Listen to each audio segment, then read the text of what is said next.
Understanding EIPCa's Federal Legislative Proposal. Part 1, History of the Ask. This is an article series brought to you by Election Integrity Project, California. In the past 15 years, the tireless work of EIPCa's trained elections observers and EIPCa's data analysis group has amassed troubling information about the fatal flaws in California's election system. For the first few years, we met regularly with county elections officials in order to inform and educate them regarding our findings. EIPCa leadership met with the lead counsel of California's Secretary of State and even made a full-day presentation of our documentation for the California Advisory Committee to the U.S. Commission on Civil Rights. Surely, we thought, these public officials would address and resolve the many issues that threatened the integrity of California elections. Lesson number 1. By 2016, it became clear that those with the authority to fix what EIPCa had exposed and documented had no desire or incentive to do so. Starting in 2017, EIPCa began appealing to the courts, filing various lawsuits on behalf of California citizen voters. We prevailed in our first lawsuit, 2017, with a settlement in 2019, and made some progress in the maintenance of the voter rolls. The rest of the suits hit an impenetrable wall of resistance. Lesson number 2. Although our evidence is powerful and indisputable, the California court system is ingrown, politicized, and corrupt. Even at the federal level, courts appear devoid of the courage necessary to address the topic of election integrity. As a result, we have reached the inevitable conclusion that the broken election system in California cannot be repaired from within or through the courts.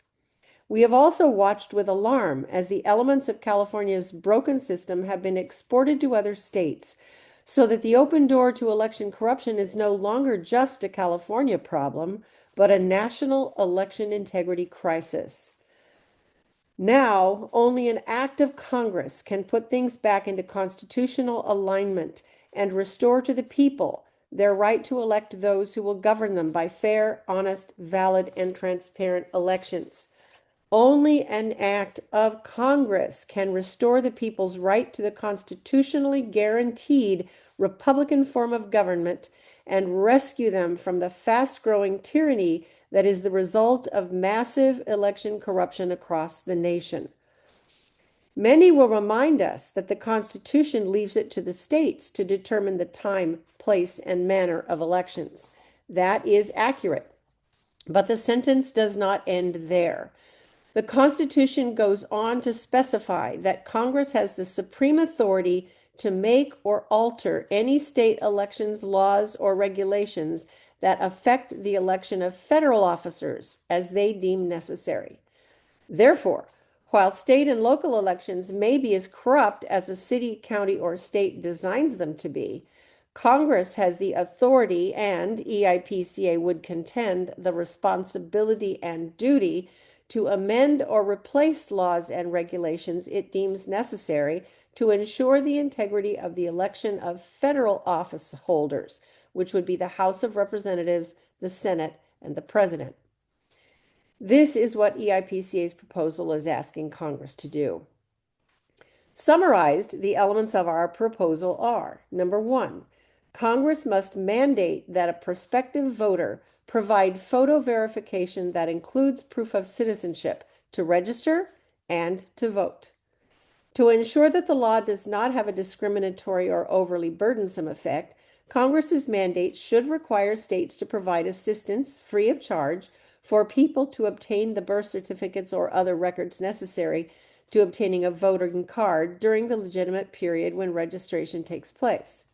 Number 2, Congress must mandate that the ability to vote by mail be limited to individuals who can demonstrate actual need, such as those medically unable to get to a polling station, those not presently in the country, or those with other good faith reasons for not being able to vote at a polling place. Number 3, Congress must prohibit large-scale ballot harvesting and undocumented chains of custody, including community drop boxes. When voters have valid reasons to vote by mail but cannot deliver their ballots, the laws should allow individuals within specified relationships to the voter, such as family members, close friends, or guardians, to deliver the ballot for them.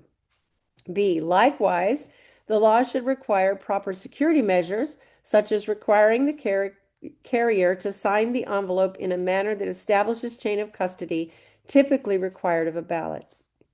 Number 4, Congress must prohibit same-day registration and require that registration deadlines provide states with reasonable and adequate time and opportunity to audit all registrations. Number 5, Congress must mandate that Election Day be the day on which all ballots must be cast and able to be counted, meaning that they must be received by Election Day and no later. Number 6, Congress must update the National Voter Registration Act and the Help America Vote Act to ensure that their purposes can be met.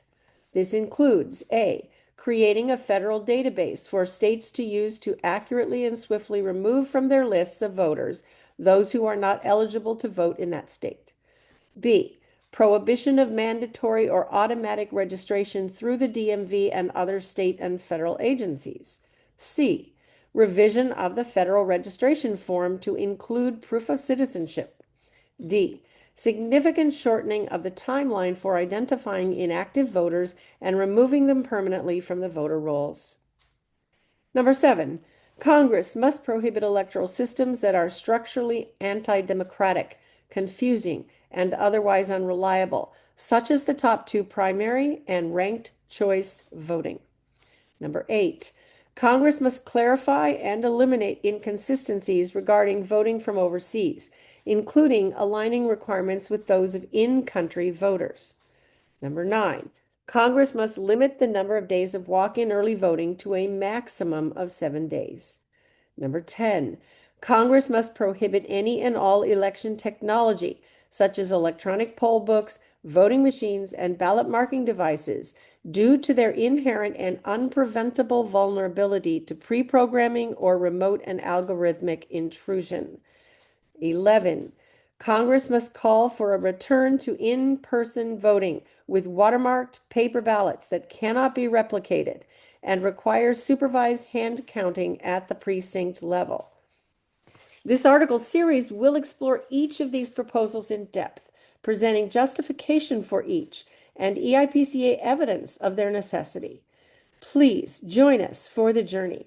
And in the meantime, you are invited to read our congressional proposal, which is linked in this article, for yourself, and explore the 100+ links to our supporting documentation.